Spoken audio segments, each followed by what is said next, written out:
بارش کے موسم میں جہاں پودوں کی بڑھوتری بہت اچھی ہوتی ہے، وہیں پر پودوں میں، گملوں میں اور زمین پر فنگس لگنے کا خطرہ بھی بہت زیادہ بڑھ جاتا ہے، جس سے نہ صرف پودوں کی گروتھ متاثر ہوتی ہے، ان کا کلر بھی خراب ہو جاتا ہے، بلکہ آہستہ آہستہ پودا ختم ہونا شروع ہو جاتا ہے۔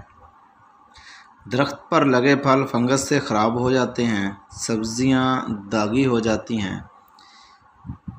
اس سب کا حل ہے فنجی سائیڈ۔ فنجی سائیڈ کے لیے بہت ساری زرعی ادویات مارکیٹ میں دستیاب ہیں، لیکن سب سے اچھی جو ہے وہ بائر والوں کی ایلیٹ ہے۔